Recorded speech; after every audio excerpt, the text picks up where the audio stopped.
On est bien dans la région de l'Ouest Cameroun, mesdames, messieurs, bienvenue sur ABK Radio, c'est un plaisir de vous avoir. On vous l'a bien annoncé, il est dans notre studio, monsieur Gilbert Baonla. Il est là et on va lui dire un petit bonjour, mais le temps que Mireille nous le présente. Alors vous êtes Georges Gilbert Baonla Bia, fils de Fungo Baonla Élise et de Barthélemy Bia Bivondo, plus connu sous le nom de Paul Bia. En d'autres termes, le président de la République du Cameroun. Vous êtes d'ailleurs son fils aîné. Votre maman est décédée le 17 juillet 2001. Vous vous considérez comme un patriote sur qui la nation peut compter. Vous avez d'ailleurs travaillé et continué de vous battre pour le Cameroun. Témoin à charge ou à décharge dans l'histoire de la presse. Certains vous appellent l'imperturbable Baonla. Pour ceux qui veulent qu'on survole votre parcours scolaire, vous êtes titulaire d'un bac C très solide et d'une licence en sciences politiques que vous avez obtenue en 1982, licence en sociologie, master en sociologie, docteur en sciences politiques, mention très bien, faut-il le rappeler. Vous compléterez sûrement la liste tout à l'heure au besoin, monsieur Baonla. Vous êtes surtout nanti des diplômes qui vous donnent l'autorité, l'onction de parler politique sur la scène camerounaise et même internationale. Vous êtes un fin communicateur qui, dans son parcours, est passé au centre des Nations Unies. De vos rêves de mathématicien ou pilote, vous portez plutôt d'autres casquettes. Vous nous direz tout à l'heure si votre passion pour les questions de la vie politique vous vient de votre grand-mère maternelle Esther Mbok, qui, dans les années très lointaines, était liée aux affaires politiques. Vous n'aimez pas faire les coups bêtes, surtout quand vous êtes dans votre droit. Vous aimez parler librement, sans complaisance, mais vous défendez le chef de l'État et dites qu'il est très mal entouré, ce qui ne vous laisse pas sans ennemis. Des amis aussi, vous en avez énormément. Et ce matin, nous vous faisons l'honneur, nous vous recevons et vous nous faites honneur de nous rendre visite sur ABK Radio. Bienvenue, monsieur Georges Gilbert Baonla Bia. Bonjour, bonjour. Alors, est-ce qu'on devrait mettre le Bia à la fin de votre nom? Je préfère souvent qu'on m'appelle Baonla Georges Gilbert. Ok. Maintenant, Bia, c'est ce qu'on appelle le patronyme de la famille. C'est tout à fait normal que vous ayez les us de votre parent. Donc, c'est un peu ça. Donc, ce que vous appelez Baonla Bia, ça ne me gêne pas que c'est Baonla Georges Gilbert, c'est la même chose. Bon, là, Georges Bia, alors comment vous vous portez? Vous êtes venu avec un bon nombre de personnes dans ce studio. Est-ce qu'on peut savoir qui vous accompagne exactement? En ce moment et auparavant, vous savez, je me dissocie pas du fait que mon statut social, beaucoup plus de famille, me permet d'être plus proche de la citoyenneté, mais il faut quand même qu'il y ait une sécurité en ce moment. Et vous voyez, avec mes tendances et ma vision, il vaut mieux sécuriser mon idéologie avec une bonne sécurité. Ça veut dire que c'est mes gardes du corps et ce qui protège ma vie. C'est une famille qui est très liée à moi. Donc chaque fois que vous me verrez, ils seront là. Et comme on voit le fils, on a bien envie de savoir comment se porte le père aujourd'hui, puisqu'il y a une folle rumeur qu'il a annoncée pour mort depuis quelques jours. Comment vous avez perçu cette rumeur et comment le chef de l'État se porte aujourd'hui? Il se porte bien après le décret du 2 mars. Est-ce que vous l'avez vu?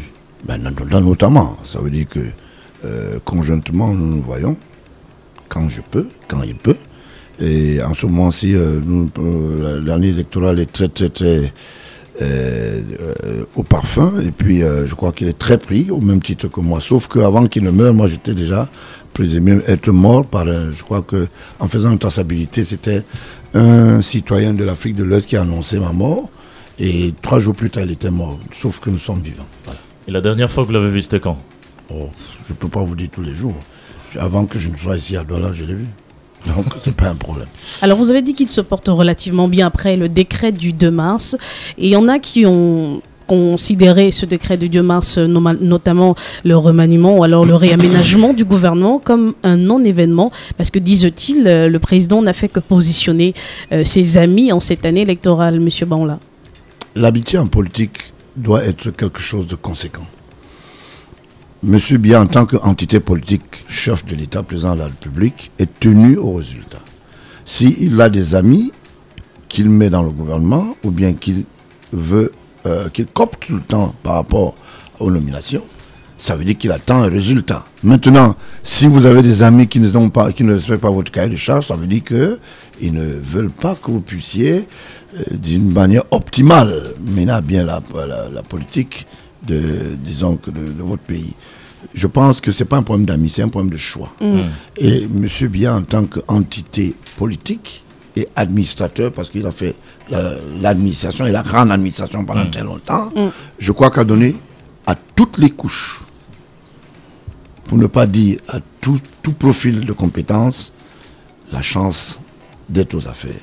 C'est pour cela que parfois, vous avez trouvé des gens, le feu Henri Bandolo à l'époque, qui avait été chassé par M. Ahidjo, par son âme, le feu Ahidjo, je vous l'ai dit, avait été tranquillement dans le gouvernement de Paul Biya, et tout le monde le disait, son niveau, disons, supérieur d'école, il avait un BPC. On a du respect pour ça. Vous voyez par exemple avec l'actuel ministre de la décentralisation, nous connaissons qu'il a un parcours assez difficile et miteux en ce qui concerne le cursus scolaire. Nous voulons les valeurs requises dans la République, c'est le sens de patriotisme d'engagement. Maintenant, si autour de cela, il peut s'entourer avec une expertise, je voulais parler du ministre Atanganji. Oui. Vous voyez, donc c'est un peu ça. Ça, c'est purement, excusez-moi, je mets pas mes gants, entre guillemets, la rue qui est représentée aujourd'hui. Parce que quand on voit d'où il part et là où il arrive aujourd'hui, ça veut dire que tout le monde a la chance d'arriver là où il faut, là quand on peut. Ce ne sont pas des... Donc vous associez votre voix à celle de l'opposition pour dire que c'est un gouvernement d'incompétents? Non, pas du tout. Je n'ai pas dit. Quand on parle une certaine opposition, si vous dites par exemple quelqu'un qui a un cursus académique assez important comme Maître Akelemuna, qui traîne des casseroles et qui a des appétits assez poussés pour les centimes additionnels, moi aussi je dis c'est pas un cas école. Donc je pense que chaque Camerounais à son niveau va apporter un apport qui va lui permettre que le pays puisse se développer. Moi je regarde le résultat, c'est ça mon problème. Si le résultat est fait, le cahier de charge est fait, et que est respecté, je vous l'ai dit, et que l'option optimale de la souveraineté à travers le peuple est respectée, je ne vois pas pourquoi est-ce qu'on ne donnerait pas la chance à tout. Alors vous parlez de résultats. Comment appréciez-vous jusqu'ici les résultats que peuvent nous apporter justement tous les membres du gouvernement? Aujourd'hui, quand on fait un bilan, moi je fais un bilan, disons que chaque année, mais je veux le prendre en dizaines. Ça veut dire que M. Biya fait 30 ans minimum au pouvoir. Mais quand on regarde le parcours et la traçabilité, il part d'un système inféodé colonial et qui aujourd'hui continue tranquillement à chercher débrouillardise au niveau de la communauté internationale. Le financement aujourd'hui, en ce qui concerne les projets, ça c'est pour votre bonne gouverne, les projets structurants par exemple ne peuvent pas prospérer du fait que nous sommes hypothétiquement liés à la grande colonie. Et pour ne pas la citer, ça veut dire que la France aujourd'hui, à travers les outre-mer, à travers les financements, vous ne pouvez pas obtenir un crédit aujourd'hui pour financer un projet si la France n'hypothèque pas la crédibilité de ce projet. Mais à qui la faute ? Les Camerounais ne disent pas. Nous sommes sur une convention plutôt de 90 ans aujourd'hui qui continue à courir. Mais le chef de l'État a laissé prospérer cet état de choses. Mais le chef d'État ne va pas se battre seul. Parce que ce n'est pas contre lui que vous lancez les flèches finalement. Non, pas du tout. Je dis que le chef d'État camerounais n'est pas exempt ou n'est pas un cas école qui va aller se battre seul pour qu'aujourd'hui la communauté africaine, parce que le Sénégal, la Côte d'Ivoire, le Cameroun, le Tchad, regardez le cas de la Centrafrique. Aujourd'hui, c'est devenu une maille je vous l'ai dit, un terrain test des hostilités des armes. C'est de ça qu'il s'agit. Ça veut dire qu'aujourd'hui, que vous ne voyez pas, la Centrafrique devient le point fossile. Les Nations Unies qui viennent s'installer, par exemple, pour protéger les intérêts africains, ou bien les intérêts, je vous l'ai dit, centrafricains. Pourquoi est-ce qu'ils n'arrivent pas à préserver la paix depuis des années? Parce que c'est des terrains, tests hostiles, et il faut vendre des armes. Il y a une politique internationale qu'il faut implémenter. Il y a le sous-sol. Le Cameroun bénéficie du même cahier de charges colonial que la Centrafrique. Ça veut dire qu'à 10 mètres du sol, oubliez que vous êtes propriétaire au Cameroun. Vous comprenez? Donc, ne faites pas des lectures comme si le Cameroun devrait être particulièrement un pays en dehors de ce cahier de charges. Pour qu'une entreprise aujourd'hui gagne un marché, il va falloir une entreprise locale, je vous l'ai dit. Je vous rappelle que quand c'est un marché important, on appelle celui qui a donné de l'argent de la main gauche et on reprend de la main droite. Suivez mon regard, je vous dis. Par exemple, je vous dis, s'il vous plaît, je vous dis, la CBC a failli, par exemple, c'est une banque locale, a failli financer le projet du pont de Bonabéry. Pourquoi est-ce que ce marché a été repris en compte? C'est vrai que le jeune Michel Fourceau n'avait pas la capacité financière parce qu'il fallait un consortium, mais l'idée était là. S'il fallait soutenir et que les banques africaines devaient, par exemple, se mettre autour de ce projet, on devait avoir une entreprise locale qui devait construire ce pont. Ce n'est pas parce qu'il n'y a pas l'ingéniosité, il n'y a pas la main-d'œuvre, mais c'est parce que c'est des cahiers de charges qu'il faut respecter. Cette entreprise qui est là aujourd'hui, c'est une entreprise étrangère. Monsieur Lepage a fait aujourd'hui 45 ans. Il est parti, il est revenu au Cameroun pour gérer un projet que je vais appeler camerounais français. Et les intérêts financiers on les bat en rappel dans les caisses européennes. Que les gens tronquent l'histoire, tant que nous sommes dans ce cahier de charge, il y aurait des difficultés. Mais comment s'en défaire, M. Baonla? Comment se défaire de ce système? C'est ce débat qui demeure aujourd'hui. Ce débat, c'est quoi? Le FAIJ est parti, l'a laissé le cahier de charge à M. Biya. Biya continue à se battre comme il peut. Et la définition, c'est quoi? Au lieu que nous nous focalisons à faire ce qu'on appelle des points fossiles et nous battre, nous tirer entre nous, c'est de demander à la communauté internationale un débat ouvert en ce qui concerne l'économie africaine. Et à partir de là, nous allons sentir cette liberté économique, cette liberté démocratique venir. Vous ne pouvez pas faire une démocratie qui est hypothétique dans les geôles. Pour que vous fassiez il faut que vous ayez des moyens. Vous ne voyez pas que dans tous les pays, pour qu'on organise les élections, par exemple au Cameroun, les chefs d'État sont obligés d'aller faire des emprunts dans les caisses européennes. C'est ce que les gens font semblant de ne pas voir. Quand M. Biya dit j'ai 50 milliards, c'est un emprunt, monsieur. Ce n'est pas parce qu'on a cet argent. C'est ça qu'il s'agit. C'est la même chose en Côte d'Ivoire, c'est la même chose en Centrafrique. Le débat devrait être axé au dénouement de ce qu'on appelle, je vous l'ai dit, de la convention, malheureusement, qui continue à courir. Et vous voyez que le président Trump est venu avec cette adversité aujourd'hui économique pour que le continent africain soit libre. Il est combattu par ses pairs. La communauté européenne trouve qu'il est trop excessif. Il ne faut pas qu'il demande que les États africains soient libres et machin. Donc le débat est à ce niveau. Maintenant, en ce qui concerne la conscientisation locale, le très peu que nous avons, ça veut dire que ce que nous avons comme richesse interne devrait être en fait sur le panel d'une bonne gestion. Il faut que les gens, les Camerounais, arrêtent de piller les caisses. C'est de ça qu'il s'agit. On ne pille pas pour M. Biya ou pour M. Baonla. On ne peut pas pour le FAIJ. On pille le Cameroun et c'est les contribuables. Nous sommes un pays de revenus intermédiaires. Comment vous pouvez expliquer que dans un pays comme le nôtre, on ne produit pas? Le cacao a foutu le camp. Vous posez la question à M. Melingui, il va te dire qu'il est allé créer la Citabex. Vous posez la question au niveau de la microfinance, c'est-à-dire le financement même des projets, des PME et des PMI au Cameroun. On va vous dire, comme vous voyez, ça n'a pas le Fogapé a échoué parce que les gens ont pris des crédits. Et les crédits font la tourterelle. Le crédit foncier, ça a été la même chose. Aujourd'hui, la grande libellule, c'est la politique qui est devenue aujourd'hui la grande commercialisation. Regardez ce qui se passe au Cameroun. On a créé l'ethnisation dans la politique.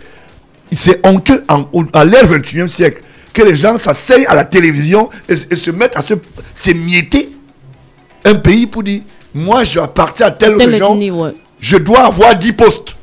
À l'ère 20e siècle. Vous imaginez ça? Alors cet état de choses peut aussi révéler un petit peu l'échec du gouvernement et notamment l'échec du bilan du chef de l'État qui est à la tête de ce pays depuis bien d'années. Alors on va prendre juste la pub et on reviendra avec vous parcourir les questions d'actualité nationale et internationale puisque vous avez vécu il y a quelque temps, hier d'ailleurs. Je ne vous laisserai pas chuter pour dire que en fait on a un problème. Oui. L'ethnisation politique, le repli identitaire, la focalisation tribale. Pas plus tard qu'hier quand on installait les gens. Un ministre de l'administration qui dit j'ai appelé mes frères, les gens s'habillent se maquillent avec des tenues traditionnelles pour venir dans une télévision nationale. Et ils expliquent quoi? Mais je dis, mais c'est la plus grande ignominie. Ça fait rire même le chef de l'État. Le chef de l'État met les gens en face. Et pourtant, chaque fois quand il se déplace ou quand le RDPC sort, il y a toujours ce genre de manifestation. Non. C'est une coloration qui peut être politique. Chaque chapelle politique a ce qu'on appelle ses obédients. Les youyous ne sont pas interdits. Même dans le parti. Mais ça participe à renforcer les clivages ethniques. Non, je voulais simplement dire, on ne peut pas vous nommer pour un village. C'est pour une nation. Et les gens encouragent ça. C'est de ça qu'il s'agit. Tout le monde dit, oui, il faut donner aux anglophones. Bon, les francophones, nous, on va voir quoi. Le même débat va revenir. Parce que quand on finira là-bas, on va revenir. C'est pour ça qu'il ne faut pas tribaliser l'arène politique. C'est important. Parce que sinon, ça serait le legs qu'on fera à nos enfants.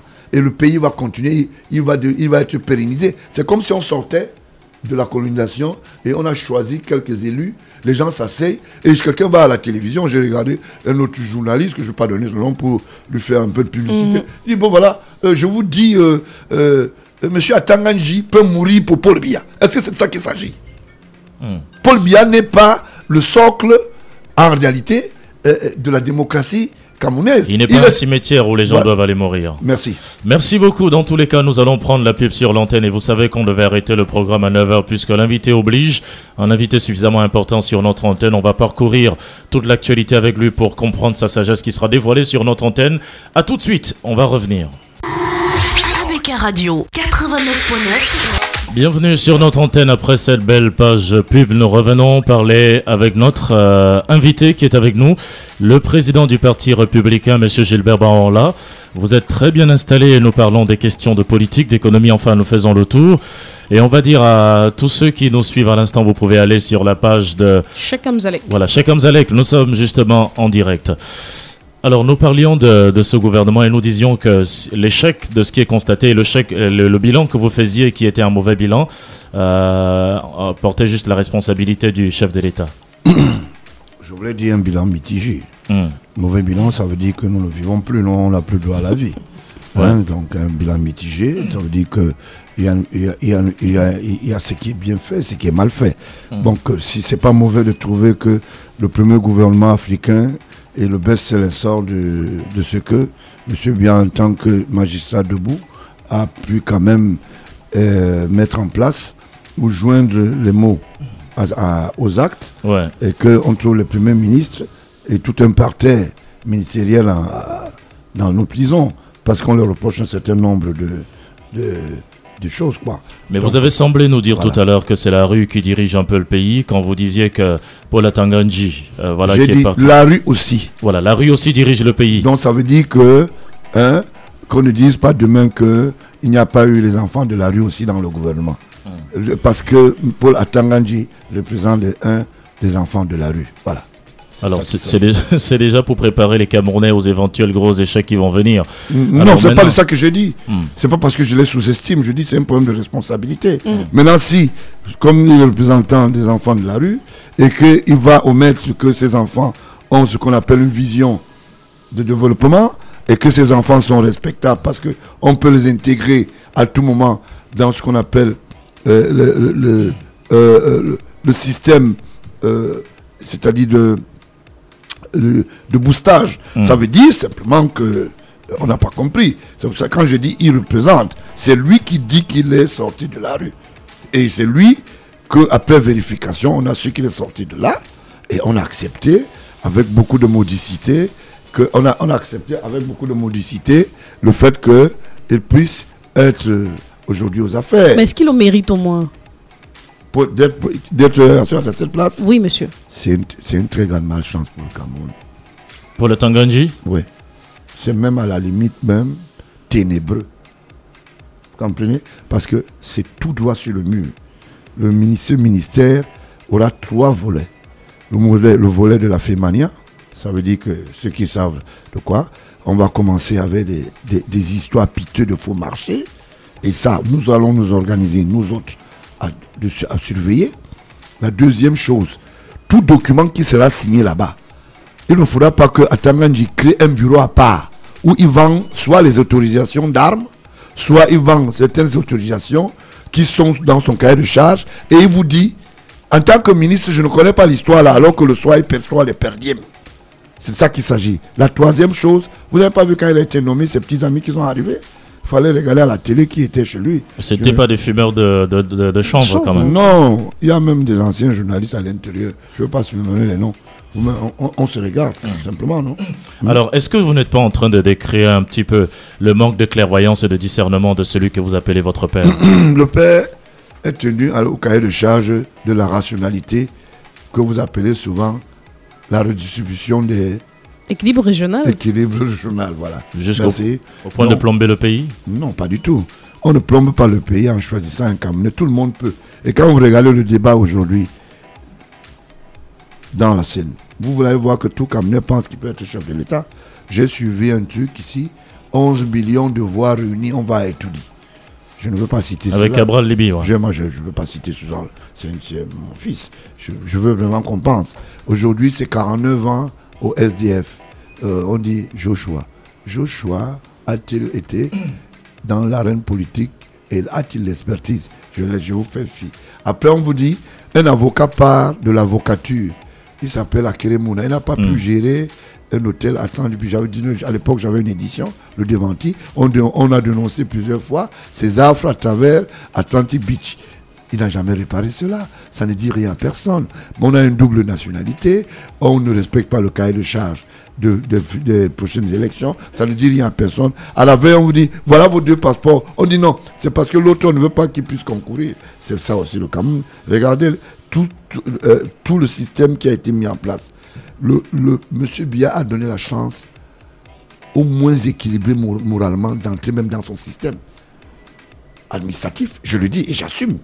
Vous comprenez? Quand vous regardez, c'est une coloration de la diplomite qu'il y a entre Manfé, Tibati. Vous faites un lien avec Onitsha. Quand vous revenez, vous allez peut-être au Togo, au Bénin. Ça veut dire que quelqu'un se lève, il va chercher seulement une photocopie, je sais pas, une attestation, il devient tout de suite, il vient faire ce qu'on appelle, ils ont même un ministère là, on fait l'équivalence des diplômes. Il suffit d'avoir un ami. Alors, monsieur Gilbert Banhola, dans le film que vous nous racontez, tous les acteurs sont transformés en chats bandits et tous doivent mourir. Qui est le véritable acteur alors, puisque vous aussi vous êtes candidat à l'élection présidentielle? Je n'ai jamais dit tous. J'ai dit certains. Certains, oui. D'accord, je suis resté dans ma logique. Maintenant, dans mon casting, je dénonce ceux dont je pense qu'ils ne peuvent pas avoir ni l'aptitude, encore moins la volonté absolue de gérer. Qui peut alors gérer le Cameroun, puisque vous aussi vous êtes... Nous sommes, le peuple camerounais sait qui aujourd'hui. Nous sommes dans la mondialisation, par exemple, des réseaux sociaux aujourd'hui. Vous pensez que quand un Camerounais qui nous suit aujourd'hui en studio là, il est en Belgique, il sait qui peut faire quoi. Si on dit souvent le porc ne se dit pas gras. Donner l'opportunité à un porc qui peut entrer dans l'arène et qui puisse faire. Et donc vous pouvez faire l'affaire. Si c'est le choix des Camerounais. Alors qu'est-ce qui vous donne de prétendre à pouvoir diriger le pays, puisque vous êtes candidat à l'élection présidentielle et vous allez affronter votre père? Vous savez ce que si vous pouvez vous poser des questions, j'ai des grands chantiers. Si on demande, monsieur Banhola, qu'est-ce que vous avez fait? J'ai combattu dans le système, par exemple, financier au Cameroun. J'ai combattu et j'ai mis en brèche le système de la grande muette, où on pillait chaque année, chaque mois, minimum 2 milliards à peu près, avec des faux salaires. Les officiers supérieurs, que ce soit les hommes de troupes. J'ai combattu à travers le journal Le Démenti. Oui. Je me suis fait taper sur les doigts. Je ne veux pas en malin comme si je ne me connaissais pas. Et on a même fermé votre radio. Merci, ça commence à venir. C'est en 2009. Vous voyez que les auditeurs étaient curieux que vous ne dites pas dans mon parchemin qu'il y a eu un monsieur qui s'est présenté avec une barbe et il est venu fermer la radio qui faisait son chemin. Et aujourd'hui, il est décédé. Voilà, vous comprenez, c'est pas moi qui le dis encore. Voilà, donc c'est un peu ça. Donc, il y a même un autre qui vit et qui a très mal au cœur. Apparemment, il a des... Monsieur Issa Tiroma Bakari. Bon, je pense que c'est lui. Ça a une consonance. Voilà. Quand je posais des actes, je dénonçais, on disait non, tu es osé. Pourquoi tu poses des actes? Tu vas dire à la radio et tu lis les facsimilés. Ce n'est pas de ça qu'il s'agit, ça c'est pas de la radio. Les mêmes choses sont revenues aujourd'hui et le temps m'a donné raison. Je vous rappelle, et je dis ça aux Camerounais. Si vous demandez à la diaspora de voter un chef d'État, c'est M. Bangola qu'on va voter. Vous savez pourquoi? J'ai confiance en eux et il y a eu un chemin que j'ai parcouru avec eux. C'est un témoignage et je continue à leur dire merci pour leur soutien. Pour le Cameroun maintenant, on va choisir par région. Comme vous aimez la politique régionale, chacun va vouloir voir ses intérêts et moi je bats ça en brèche. Chaque Camerounais doit se sentir chez lui partout où il est. Alors, si les gens estiment qu'on va faire le repli identitaire, dans chaque région, je peux égrener. Et la région que je veux gagner plus, c'est le nord-ouest et le sud-ouest. Je vous rappelle que pendant que je parle dans votre radio, il y a des gens qui écoutent et il y a des gens qui me disent you have the floor. Mais il vous faudra affronter déjà votre père sur le terrain. Et au nord, il vous faudra affronter Issa Chiroma Bakary, qui est le président du FSNC. Non, je ne peux pas. Je peux vous rappeler. Issa Chiroma Bakary avec son parti, FSNC. pour moi, je peux le renvoyer à une de mes cellules mineures pour combattre. Je ne peux pas. Et donc il n'y a pas match. Je ne peux pas m'asseoir en face de M. Issa Chiroma, le ministre. Je ne peux pas. Si vous voulez sortir de votre radio, je dis tout à l'heure à travers vos antennes, regroupons-nous à Bépanda, Omnisport. Je sollicite une autorisation auprès du préfet ou du sous-préfet compétent. Avant 15 heures, vous avez tout droit là-bas. Parce que moi, je ne parle pas avec la bouche. J'ai identifié. Il y a un sondage, ce n'est pas moi qui le fais. Il y a des experts qui sont là, qui me suivent depuis des années.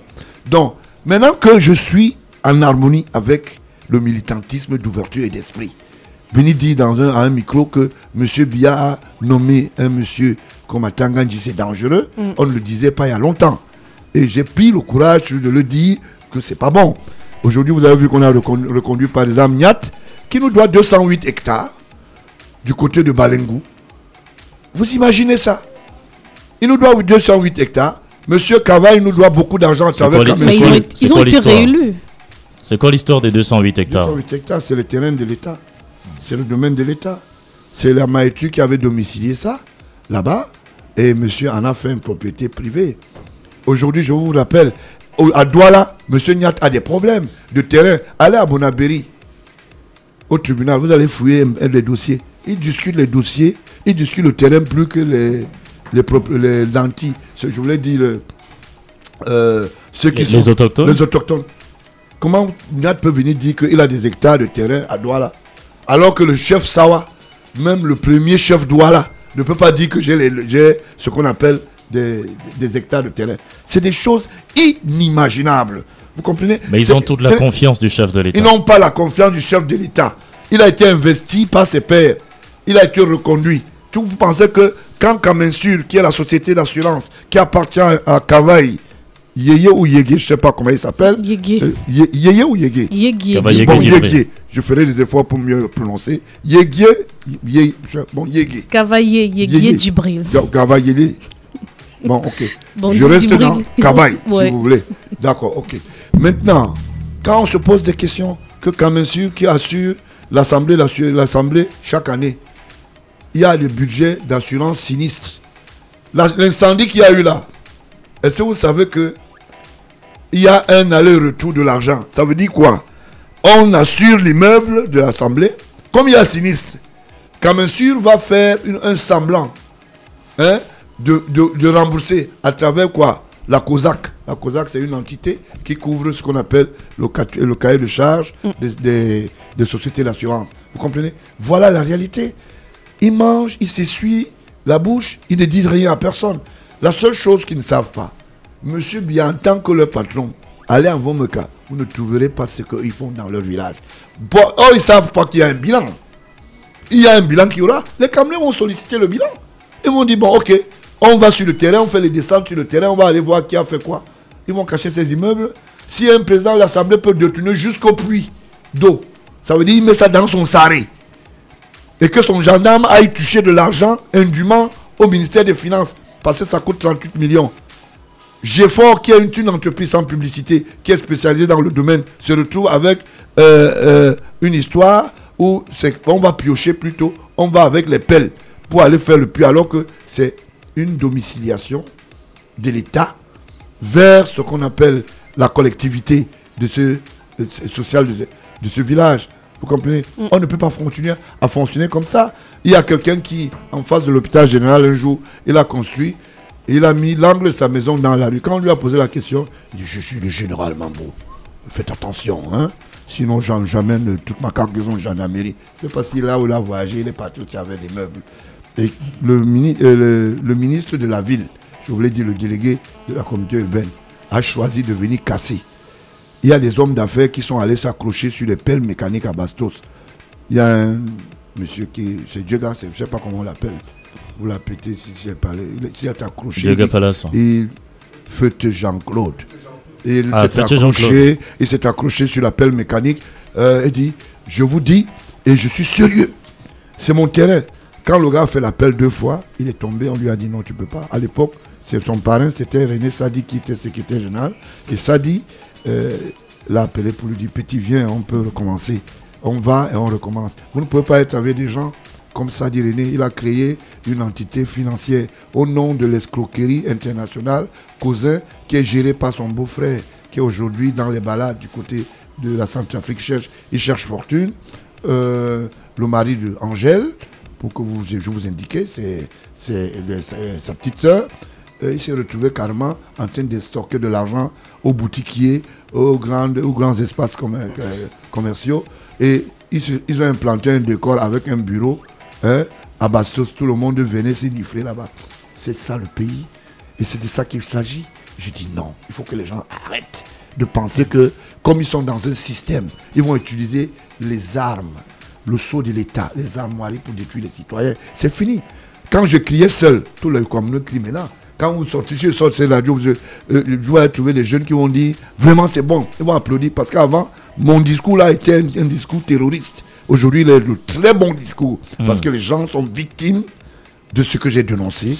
Et aujourd'hui, beaucoup se sont alignés et je suis très d'accord que les Camerounais aujourd'hui, qu'ils aient de la civilité, qui respectent l'équité de la paix, mais qui ne cessent pas de plaidoyer pour leur pays. Et puisque vous parlez de paix, Monsieur Baonla, il y en a qui ne sont pas du tout en paix depuis plus d'1 an pratiquement, notamment les 2 régions anglophones du pays, nord-ouest et sud-ouest du Cameroun. On va d'abord prendre cet auditeur au téléphone, 696 82 42 42. Est-ce qu'il est positionné? Non. Alors, quel est votre avis sur ce qu'on appelle aujourd'hui le problème anglophone et que faut-il faire pour en sortir?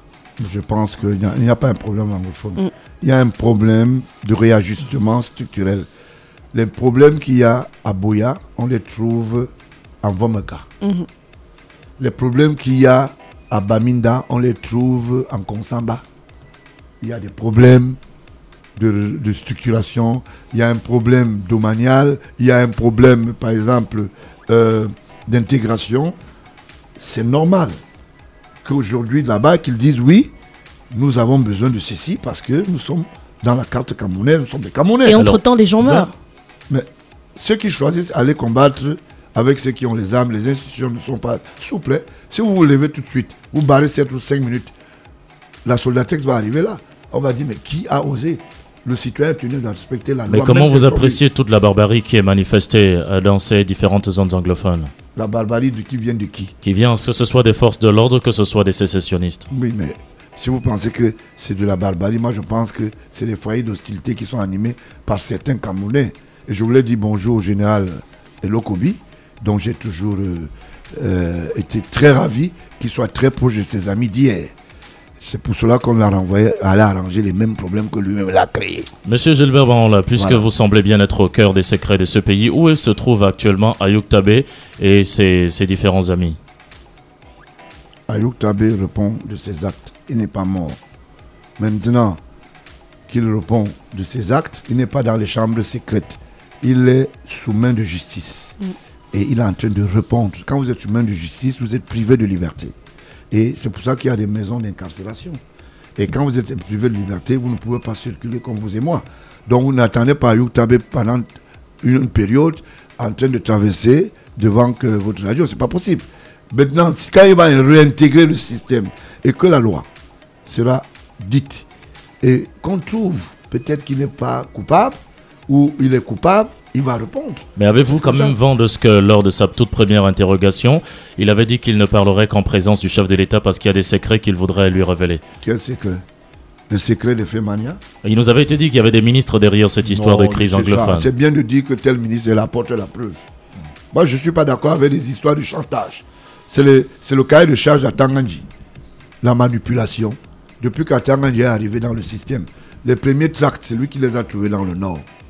Est-ce que vous savez que Marafa, qui est aujourd'hui en prison, est le parrain d'Atangandji? Je vous donne cette information.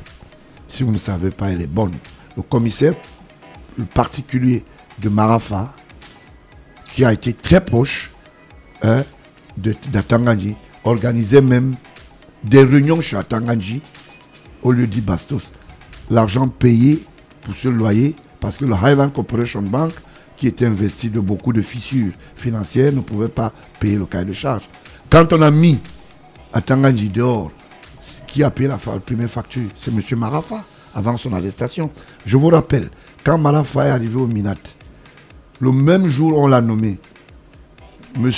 Atangandji est arrivé avec ses pères là-bas, disons c'est un de ses amis, pour aller faire les youyou. Atangandji a vu la porte fermée au nez. Père, son âme, elle est morte, la sœur de Diboti, moi, l'épouse, la feu épouse de Marafa, si elle vivait, elle pouvait témoigner. Il a fermé, il a dit, il a envoyé la nouvelle, je ne reçois personne. Monsieur Biama est humilié du secrétaire général au Minat, il n'a qu'à faire ce qu'il veut et on verra bien. Je lui ai dit, de toute façon, c'est un défi, et je lui ai dit que sa barbe blanche, qu'il pense à quitter le pouvoir. Ça s'est sorti de la bouche de Marafa. Et si je vous le dis, Boukar, qui est l'ancien directeur des ressources humaines de Camtel, actuellement à la douane, il est en service à la douane. Il est le collaborateur de la direction générale, je vous l'ai dit, M. Fongot. Je donne des indications pour que vous allez faire des... Alors, est-ce que vous ne semblez pas nous dire que Marafa n'est pas en prison pour détournement, mais il est plutôt en prison parce qu'il a voulu la chasse du chef de l'État? Non, Marafa a posé des actes, même qu'on a oublié, puisque moi, j'ai les cahiers de charge de ces casseroles. Ça veut dire que j'ai des dossiers contre Marafa. J'attends quand Chiros a fait pour que j'aille les compulser. Parce que si on commence maintenant, on va dire c'est l'acharnement. Vu mon statut, on va dire, ah non, c'est le père et le fils qui veulent tuer quelqu'un. J'attends. Quand on va finir de compulser, je veux revenir déposer les autres chez le procureur de la République pour dire, c'est la dénonciation, nous sommes témoins à charge. Parce que ces gens ont posé des actes qu'on ne peut pas imaginer. Je vous rappelle que Marafa a gagné tous les marchés. Chungyamba, Luchiri, ça veut dire son espace à Camtel était approprié.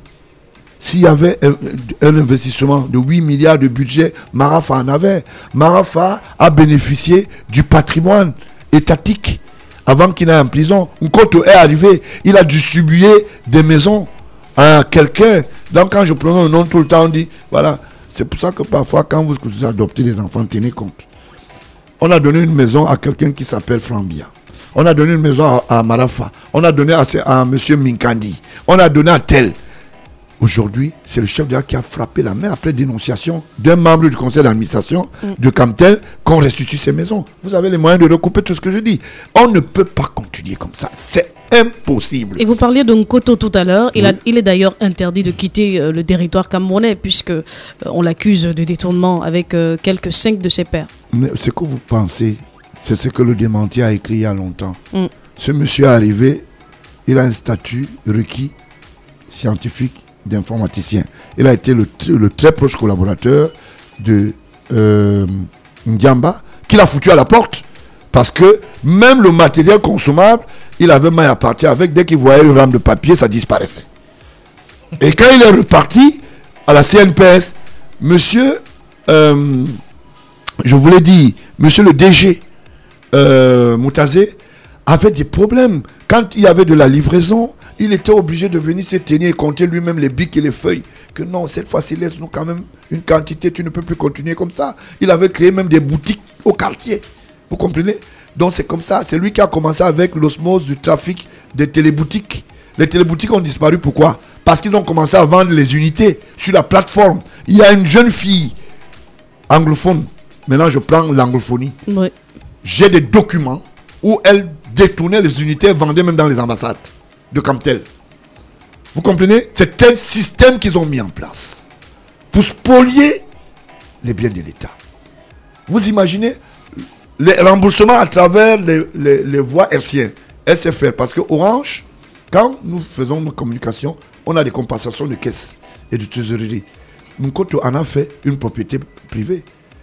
Avec Asuzwa, qui est votre ami, j'espère que ça ne vous gêne pas. Je sais qu'il connaît toutes les radios et toutes les télés. Et maintenant, j'ai vu son nom qui se balade. J'en ai parlé dans une télévision hier, quelque part. À Souzoua, faisait seulement ce qu'on appelle l'écume. C'est-à-dire, Assou est parti de la CTV, de CRTV, je vous l'ai dit, pour venir s'installer et se servir. Vous comprenez? Et ils ont commencé à piller.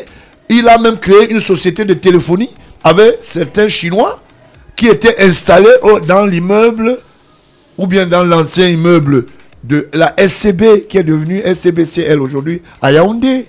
Vous comprenez? En face de la cathédrale. Et aux yeux au regard de tous les Camerounais.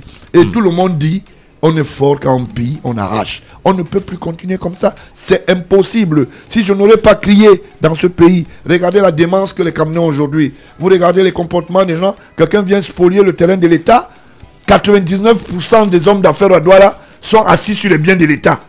Heureusement aujourd'hui que Biopharma, ça m'a engagé les documents. Biopharma est en train de payer la dizaine. Merci pour les banquiers qui ont compris. Parce que l'État a dit, je me dissocie de tout sinistre qui est lié aux hypothèques dans vos banques. Vous imaginez? Et ces gens aujourd'hui sont en train de payer Biopharma. C'est à peine qu'il ne va pas venir avec les assiettes bientôt dans votre radio pour vous dire, j'écume quand même la galerie. C'est de ça qu'il s'agit. C'est la même chose qui va arriver à Bokom, le beau-frère de l'autre. Non, je voulais dire le beau-frère de Sadi. Vous comprenez? C'est des choses qu'il faut dénoncer. Parce que c'est des gens qui sont dangereux pour la République. Ces enfants qui vont à l'école, j'ai regardé des enfants, des petits-enfants de 7 ans. Ils croient à quelque chose. Ils croient à un pays. Vous regardez les étudiants, quelqu'un n'a pas de quoi manger. Il va à l'école, il pense à quelque chose. Vous ici, vous êtes des institutions. Et des micro-entreprises. Ils ne veulent pas que vous éclatez. Parce qu'il y a une certaine redondeur de personnes qui disent non. On va voir, c'est nos enfants qui iront mieux et qui vont nous remplacer. Les autres doivent mourir. Ça ne se passera pas ici. Ma bataille, c'est quoi? Éviter ce qu'on appelle le foyer d'explosion, comme on devienne comme la Centrafrique, comme devient comme d'autres pays. Bah, je suis épris de paix. Et j'estime qu'on doit défendre cette paix jusqu'à la dernière énergie. Que ce soit les amis de M. Paul Biya, nous allons les combattre ensemble. Moi, je les combats. Voilà. Donc, je ne voulais pas tenir le langage ici. Moi, mon langage est clair. Et je le dis tous les jours à monsieur mon père que celui qui va toucher le Cameroun va me toucher. Et je n'accepterai jamais que quelqu'un tape sur le Cameroun parce que le Cameroun appartient à tous les Camerounais. Et même si c'est votre père qui touche le Cameroun, vous allez le voir au front. Au téléphone. Non, puisque je parle des affaires, quand il nomme quelqu'un, j'ai dit tout à l'heure qu'on a reconduit un spolieur des biens publics. Alors au téléphone. Monsieur Nyadji Pendji. Vous comprenez à peu au près. téléphone 6 96 82 42 42 6 96 82 42 42. Appelez-nous et posez votre question à Gilbert Baranla qui est là. Il est président du Parti républicain. Alors, Monsieur Gilbert Baranla, on va vous donner 2 ou 3 noms et vous allez de ministre et vous allez nous dire exactement ce que vous pensez d'eux. Mais nous allons commencer par convoquer un petit peu votre esprit de journaliste puisque vous étiez patron du groupe de presse Le Démenti et vous savez bien ce que le journaliste Assiri Karistan Isseri a subi il y a quelques jours, 2 jours seulement à la résidence de Edgar Alam Bengo alors qu'il est allé faire un reportage pour prendre les émotions du ministre déchu. Mais à ce moment-là, il a été tabassé, déshabillé et jeté à la cage aux chiens. Vous allez nous répondre tout à l'heure. On prend d'abord l'appel au téléphone. Allô, allô. Bonjour. Bonjour monsieur, on vous appelle comment? Je m'appelle Gilbert Nagil. Pardon? Gilbert Nagil. Gilbert Nagil. Posez votre question. Voilà. C'est un plaisir de découvrir votre radio avec des invités aussi fascinants chaque jour, ce qui fait qu'on s'accroche sans relâche à votre radio. Merci beaucoup. Voilà. Merci. Donc la question, je voulais d'abord savoir, vous avez posé une question à Baranla, à monsieur Baranla. Oui. J'ai dit tout d'abord un coup de chapeau pour son parti parce que je crois le 20 mai dernier, j'ai vu une foule, le défilé du parti de monsieur Baranla, c'était c'est-à-dire qu'on ne pouvait pas décrire ça. Seul le RDPC peut-être pouvait le réaliser. Il y avait tellement de gens et des gens qui étaient à côté de moi qui disaient bon, sûrement il a donné l'argent pour que les gens viennent discuter pour lui. Bon, maintenant ma question est la suivante. Vous avez dit il doit affronter son père, mais il n'a pas répondu à cette question. Bon, je ne sais pas, peut-être il a oublié de répondre.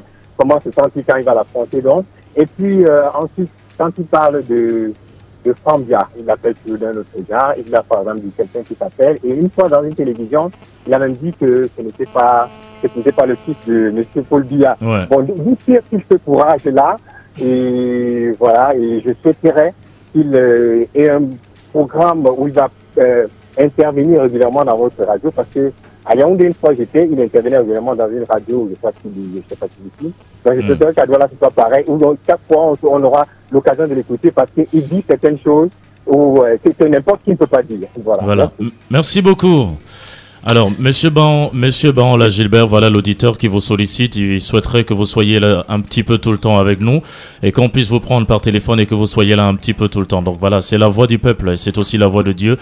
Merci de le confirmer. Vous serez de temps en temps avec nous, mais avant, vous répondez à la question. Pourquoi vous parlez de Franck Biya avec un autre œil. Ouais. Vous dites qu'il n'est pas le fils du chef de l'État. C'est la question de Gilbert Nazi. J'avais dit ça dans une télévision, pour ne pas la citer, Canal 2. Quand j'ai dit ça, ça a fait l'objet d'un scandale. Si vous voulez dire que Franck Biya est le fils de Paul Biya, ça veut dire que c'est un président incestueux. Ce n'est pas un cas école. On a publié les photos de son père. Son père s'appelle Jean-Paul Nanga. C'est un enfant adoptif. Je n'ai jamais dit qu'il n'est pas un enfant adoptif. Il n'est pas un enfant ultérin. C'est différent. Je ne sais pas pourquoi les gens disent que le débat revient. Et Madame Zouangui, qui est sa mère, qui gère, disons que les boutiques de... Je voulais dire, les gens qui vendent les viandes là, c'est quoi? Les boucheries. Je ne sais pas si c'est la mairie ou la communauté urbaine qui lui a confié ça. Vous comprenez? Ça ne souffre d'aucune contestation, c'est son fils. Il a un frère qui s'appelle Eric. Et je ne serais pas mauvais de dire aujourd'hui aux antennes que pendant un mariage de famille, j'ai été lié, où je suis allé donner quelques perdièmes et quelques subsides à ses parents. Parmi à la Cité Verte. Vous comprenez à peu près? Parce que le problème, c'est quoi? Pourquoi on ne veut pas identifier chaque personne en fonction de ses origines? On veut toujours tricher. Pourquoi? Tout le monde disait ici que Mbongo est le fils de Paul Biya. Il est où? Le dauphin. Le fils d'abord. Tout le monde, on vous dit, on ne peut pas bouger. J'ai commencé à dénoncer Mbongo quand il était ministre de la Défense. J'ai même été pris à partie par une certaine presse irresponsable. Aujourd'hui, tout le monde a retiré. Ah non, ce n'est pas son fils, je crois que... Mais finalement, et le fils met les journalistes dans les cages à chiens. Aman Mana doit porter plainte. Je le dis, petit frère, porte plainte, c'est pas normal. C'est se foutre de la gueule de tous les Camerounais, en plus de la profession. Il faut porter plainte régulièrement. Maintenant, quand je parle de Franck, pour moi, ce n'est pas un débat. Je voulais poser les bases et aller fondamentalement à travers cette base, décrire pourquoi on veut. Pourquoi on dit que c'est Franck? Franck est le fils de Paul Biya. Parce que Franck est une manne du grand gangstérisme. Il est lié dans les histoires de casserole. Maintenant... Donc c'est un gangster. Je voulais vous dire, vous avez dit quelque chose tout à l'heure, mais elle est maligne. Votre collaboratrice Mireille. Vous savez pourquoi Mireille ne parle pas trop de Camtel ce matin? Dites-moi. Je vous dis pourquoi. Parce que Franck est mêlé. Vrai ou faux? Ah, dites-nous. Non, mais je vous le dis. C'est vous qui le dites, président. Non, je vous le dis. Maintenant, tout le monde fuit le dossier depuis qu'on a envoyé dans l'arène et dans le réseau. Personne ne parle plus du dossier. Et subitement, c'est le calme plat. Je vous rappelle qu'il y a quelque temps, on a reproché en Koto la parcimonie de vendre. Ils ont un système d'achalandage, disons que financier. Ils ont mis comme tel dans la bourse financière. Il fallait revendre les parts pour qu'on privatise. Les qui étaient à l'origine? Yves-Michel Fosso à travers la CBC, Mbongo, Franck Biya et autres. J'ai l'impression que Mireille ne veut pas qu'on parle de cela. C'est de ce dossier qu'il s'agit. C'est pour ça qu'on poursuit aujourd'hui contre Eman, entre autres. Pour cette gestion, ok. Alors, papa s'est énervé contre le fils et il a ouvert le dossier contre le fils, c'est ça? Parce que quand on va interpeller, Koto va dire, ok, je ne pars pas seul. Voilà ce que le cahier de charge de Franck Biya, voilà le cahier de charge de Belinga Eboutou, voilà le cahier de charge de l'épouse de Belinga Eboutou, voilà le cahier de charge de Minkandi, Voilà le cahier de charge de Tam-Tampion de Et la donc, ce présidente. n'est qu'un début. Hein? Voilà le cahier de charge de Ngongo. Ferdinand. Ça va vous étonner. Vous avez compris? Les gens mangent, ils bouffent, ils font n'importe quoi. Ils se foutent la gueule. Donc, ouais, mon voisin, j'habite à Bassos, au quartier Bassos, à Yaoundé. Mais ce jeune qui est plus jeune que moi, il est plus vieux que moi, ailleurs. Vous comprenez? On a pris un jeune homme au secrétaire général. C'est vrai que c'est l'ancien chambrier, c'est lui qui faisait les chambres à l'équipe. Mais je le dis, vous voulez que je sorte des documents? J'ai des documents. Hein? C'est lui qui faisait à l'équipage présidentiel et qui faisait ce qu'on appelle la chaste. Quand vous arrivez avec vos passeports, c'est lui qui va les mettre en règle et il vous montre les chambres qu'il a, machin. C'était son boulot. Sauf si vous connaissez notre boulot, c'était la diplomatie chambrière. Vous savez pourquoi je suis rigoureux avec ça? Maintenant, tout le monde monte à l'estrade. On commence à dire que non, ce n'est pas ça. Mais voilà la caméra qui va l'eau. Quand tu sors l'après, oh oui, il aime trop, il n'aime pas la famille. Je n'aime pas la famille, les caméras veulent le bilan. Vous protégez un bandit, sachez que le bandit sera un jour interdit. Alors, que pensez-vous de M. Issa Chiroma Bakary? Issa Chiroma est le meilleur ennemi de Paul Biya. Et il est dans la JBC de Paul Biya. Et j'ai toujours dit à M. Paul Biya, en tant qu'entité, chef de l'État, président de la République, j'espère qu'il fait trop attention. Parce que Issa Chiroma n'oubliera jamais qu'il a été dans une prison à Yoko, qu'il a été un chemin de fer. Et le jour où on le prenait, c'est lui qui attendait la milice qui avait été ordonnée pour que cette milice monte pour aller seconder les autres pour faire le putsch. Et Issa Chiroma n'oubliera pas que Issa Adoum était très proche de Issa Chiroma. Donc Issa Adoum et Issa Chiroma ont une bonne convenance congénitale. Issa Chiroma n'oubliera jamais qu'il a été très proche de Dakole. Et Dakole lui avait dit, moi j'aime prendre de l'argent dans les carrefours, dans les bus, dans les carrefours. Et qu'on devrait se servir à la continuité d'Aïdjo qui nous a donné l'héritage du pays. Et que M. Biya s'est opposé à cette mauvaise gestion. Et Issa Chiroma ne sera jamais son... Je vais vous dire quelque chose dont vous allez témoigner.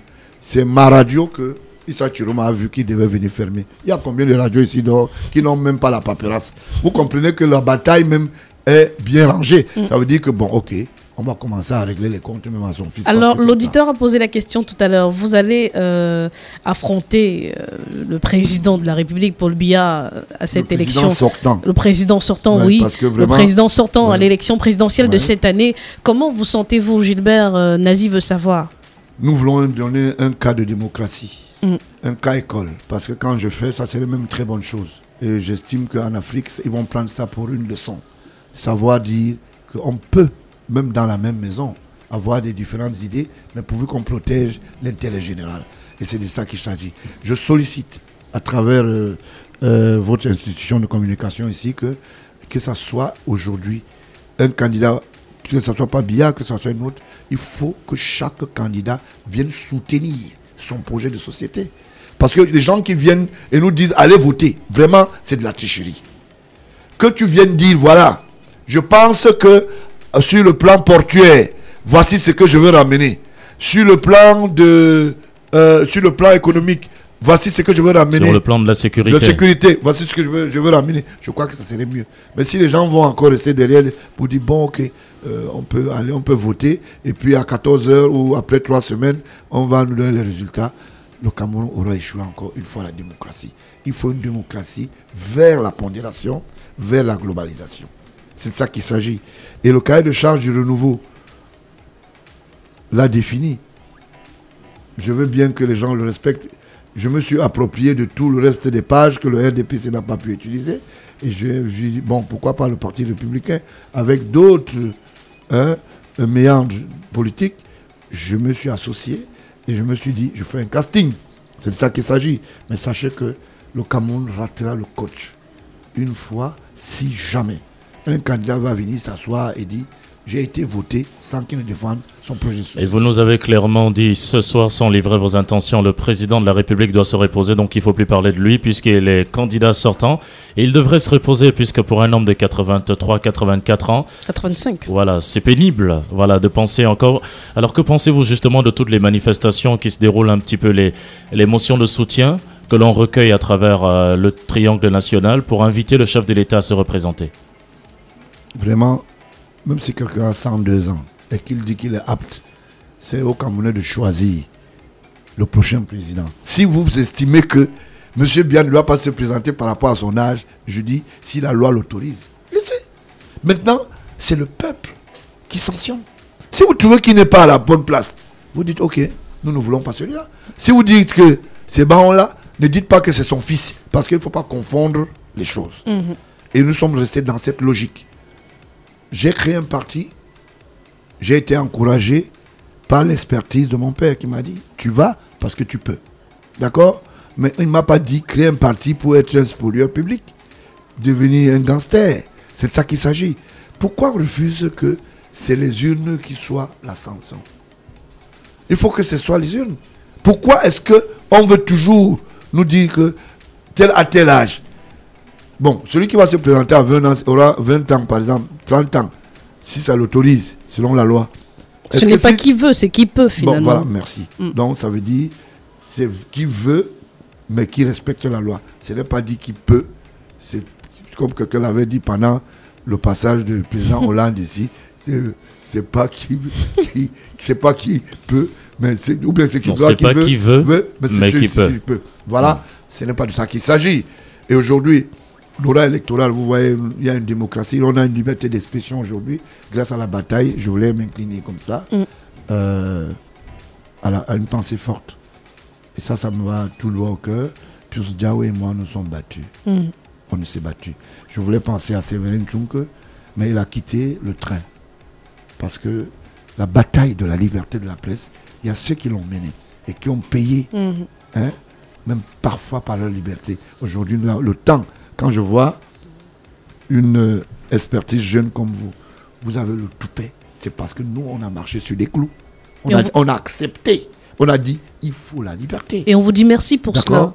Et merci beaucoup. Je voulais dire, il faudra penser à nous. Un jour, si je ne suis pas là, n'allez pas dire seulement il a été chef. Tu as dit qu'il a commencé d'abord. Il a participé à libérer l'expression au Cameroun. Donc vous serez chef de l'État. Notamment si vous me choisissez. Je ne veux pas aller m'étourniser.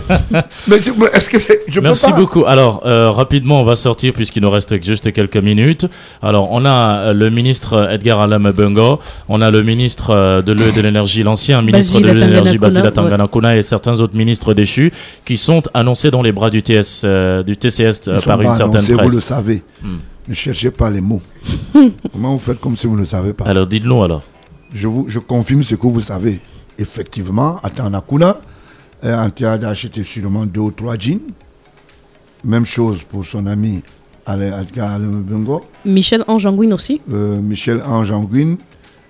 Mais qui vous a dit qu'il ne faisait pas dans la prédation? Il avait même les puits. Il allait prendre l'eau. Quand il a eu les autorisations par son ami ministre, quand il fait les choses, est-ce qu'il vient nous dire? On constate seulement. C'est ça.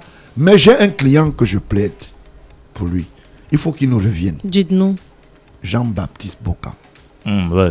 Le patron de la gendarmerie. Mais c'est son fils qu'on a arrêté, c'est son cousin qu'on a arrêté, là, son secrétaire particulier avec des centaines de millions sur lui, parce que juste au lendemain de l'annonce du décret, dans la nuit, parce que le décret est sorti le 2, dans la nuit, il est allé ouvrir le bureau de Jean-Baptiste Bokam, et il a sorti des centaines de millions à l'intérieur. Il a été comment vous défendez un monsieur comme celui-là, qui a participé dans les actes de prévarication de la... Je voulais guignoler. Je voulais vous dire, je l'enfonce. Ah, ok, d'accord. Là, nous n'avons rien compris.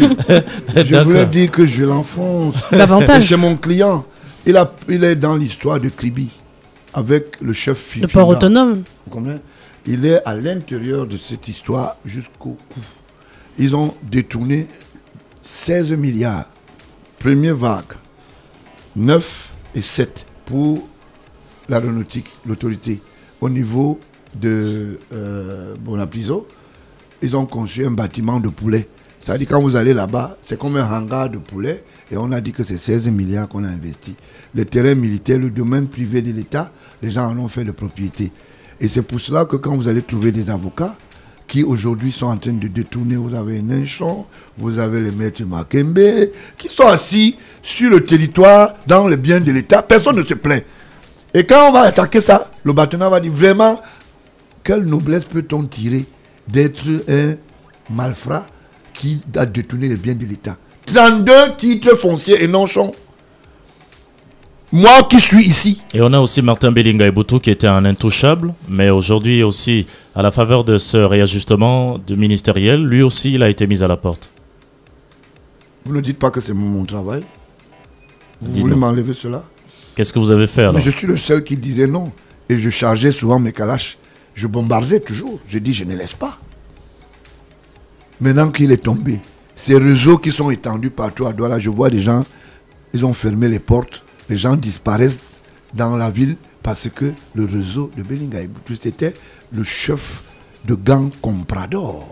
Un ami de très longue date. Non, laissez ça. Le chef de l'État. Je vais vous dire quelque chose. Le chef de l'État trouve Belinga Eboutou dans le système administratif. Il est consulte au Gabon. Il est chassé par, je crois, à l'époque, il y avait son nom va bien, le chef d'État, parce qu'il n'a pas pu respecter le cahier de charge de la diplomatie. Vous comprenez? Il le réintègre d'une manière apostolique parce que à l'école de théologie qu'il avait décampé, il lui a dit, ok, bon, tu viens, on va travailler. Belinga Eboutou n'a jamais été l'ami de Paul Biya. Si oui, le voisin du village. Et encore que Vomeka est plus loin que Méo Messala. C'était son homme de main pendant beaucoup d'années. Mais c'est de ça qu'il s'agit. Si vous avez un homme de main et que l'homme de main vous déçoive, vous allez faire comment? Il y a des gens qui disent que c'est Belinga Eboutou qui a demandé de se reposer. Ils font des caricatures à la CRTV. On monte une voiture qui se balade. Et l'autre dit, on monte le tout nouveau chef DCC. J'ai dit à Yolo Sira, chef et directeur du cabinet civil. Vous avez suivi ça dans les antennes, sur les antennes plutôt. Aujourd'hui, le temps m'a donné raison. Alors, monsieur Banla, on sort dans une minute pratiquement de cette émission. Alors, quel message pour la jeunesse camerounaise aujourd'hui qui pratiquement ne rêve plus et voit son avenir assombri? Je voulais le dire de l'antenne. Ils ont piqué que 4%. Nous sommes les gardiens du temple. Je ne suis pas le seul qui fait le boulot. Rentrez ceux de la diaspora, revenez. Le temps est arrivé. D'accord? Et ceux qui sont ici sur place, vous n'avez qu'à prendre une seule arme. Oui pour le changement, oui pour la paix, oui pour le développement. C'est les trois parties. Si nous avons ces trois cartes, ceux qui sont en face ne peuvent pas contre nous. Parce qu'aujourd'hui, la légitimité, c'est que 85% des jeunes aujourd'hui écument ce qu'on appelle l'espace de masse populaire. Comment vous allez faire pour battre 85%? Il n'y a pas moyen. Donc ceux qui vont en retraite sont plus proches de leur cercueil et les jeunes sont plus proches de leur avenir. Que vous voulez ou pas, je dis rentrez chez vous. Quand on est chez quelqu'un, on se sent mieux chez soi. Et par définition, j'interpelle la diaspora pour le dire, les 4%, on a 96% de fortune à gérer dans tous les paliers. D'accord? Il faut rentrer. On a besoin des écoles. On a besoin d'avoir des laboratoires d'expertise. On a besoin d'avoir des grandes cellules de communication. On a besoin d'avoir une nouvelle industrie agricole. On a besoin d'avoir ce qu'on appelle une nouvelle expertise financière au niveau de la bourse internationale. Vous avez des acquis. Rentrez chez vous. Nous, on est restés, on est partis, on est revenus parce qu'on a dit, on reste. Il y a beaucoup qui sont tombés dans cette bataille. D'accord? Aujourd'hui, elle est gagnée. Pourquoi? Parce que pendant que je parle ici, le chef d'État suit. Pas parce que moi, parce qu'il est obligé de le faire. Il est à l'écoute des jeunes.